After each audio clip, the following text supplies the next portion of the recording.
അപ്പം നമുക്ക് ഹോസ്റ്റലിൽ ഒരു ഡേ ഇൻ മൈ ലൈഫ് കണ്ടാലോ. രാവിലെ തന്നെ മസാല ദോശ കഴിക്കാൻ ഭയങ്കര ഒരു ആഗ്രഹം കേട്ടോ. അപ്പോൾ ആഗ്രഹം ഉണ്ടെങ്കിൽ നമ്മൾ വെച്ചുകൊണ്ടിരിക്കാൻ പാടില്ലല്ലോ. അപ്പോൾ രാവിലെ മസാല ദോശയും കോഫിയൊക്കെ കുടിച്ചിട്ടുണ്ടായിരുന്നു കേട്ടോ. നല്ല മസാല ദോശയായിരുന്നു. രാവിലെ അത് കഴിച്ചു. കഴിഞ്ഞൊരു ഈവനിങ് ആയപ്പോൾ സൈൻ ലബാൻ മേടിച്ചതിൻ്റെ ബാക്കി ഇരിപ്പുണ്ടായിരുന്നു കേട്ടോ. അതെടുത്ത് കഴിച്ചു. പിന്നെ ചിക്കു ഉണ്ടായിരുന്നു, അതും എടുത്ത് കഴിച്ചു. പിന്നെ നമുക്ക് ഈവനിങ് പുറത്ത് പോകേണ്ട ഒരു ആവശ്യം ഉണ്ടായിരുന്നു കേട്ടോ. നമുക്ക് കോളേജിൽ നിന്ന് ട്രിപ്പൊക്കെയാണ്. അപ്പോൾ കുറച്ച് ഡ്രസ്സും കാര്യങ്ങളൊക്കെ എടുക്കാണ്ടായിരുന്നു. അങ്ങനെ ഒരു സ്പ്രൈറ്റും വാങ്ങി നമ്മൾ നേരെ ഊബർ വിളിച്ച് സ്റ്റുഡിയോയിലേക്കാണ് കേട്ടോ പോയത് ഡ്രസ്സ് എടുക്കാൻ. ഓൾമോസ്റ്റ് എന്ത് പരിപാടി ഉണ്ടെങ്കിലും എപ്പോഴും സ്റ്റുഡിയോയിൽ തന്നെ കേട്ടോ ഡ്രസ്സ് എടുക്കാൻ പോകില്ലേ. അങ്ങനെ ആവശ്യമുള്ള ഡ്രസ്സൊക്കെ എടുത്ത് അത് ബില്ല് ചെയ്യാൻ കൊടുത്തു. പിന്നെ അവിടെ നിന്ന് നേരെ ഒരു ഊബർ വിളിച്ച് നമ്മളൊരു കഫേയിലേക്ക് പോകാൻ പ്ലാൻ ഉണ്ടായിരുന്നു കേട്ടോ. നമ്മൾ മുന്നേ പോകണമെന്ന് വിചാരിച്ചതാണ്. അപ്പോൾ ഒന്നും പോകാൻ പറ്റിയിട്ടുണ്ടായിരുന്നില്ല. അപ്പോൾ ഇന്ന് പോകാമെന്ന് വിചാരിച്ചു. കലൂരാണ് കേട്ടോ ഈ കഫേയുടെ ലൊക്കേഷൻ വരുന്നത്. 19 മില്യൺ എന്നാണ് കഫേയുടെ പേര്. അപ്പോൾ നേരെ ഞങ്ങൾ അങ്ങോട്ട് പോയി. അവിടുത്തെ ഫുഡിനേക്കാൾ എത്രയോ അടിപൊളിയാണ് അവിടുത്തെ ആംബിയൻസ്.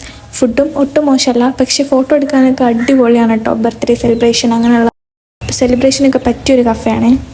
ഫോട്ടോ എടുക്കാനൊക്കെ അടിപൊളിയായതുകൊണ്ട് തന്നെ നമ്മൾ കുറേ ഫോട്ടോസും വീഡിയോസും കാര്യങ്ങളൊക്കെ എടുത്തിട്ടുണ്ടായിരുന്നു കേട്ടോ. അങ്ങനെ അതൊക്കെ കഴിഞ്ഞ് നമ്മൾ നേരെ തിരിച്ച് ഹോസ്റ്റലിലെത്തി. അപ്പോഴേക്കും ഞാൻ പർപ്പിളിൽ ഓർഡർ ചെയ്ത ലിപ് ഗ്ലോസും വന്നിട്ടുണ്ടായിരുന്നു കേട്ടോ. പിന്നെ നോക്കിയപ്പോൾ പുറത്ത് പതിവില്ലാത്തൊരു മഴ. അങ്ങനെ അതൊക്കെ കഴിഞ്ഞ് നേരെ നമ്മൾ റൂമിലെത്തി. അപ്പം ഇത്രയൊക്കെ ഉള്ളൂ.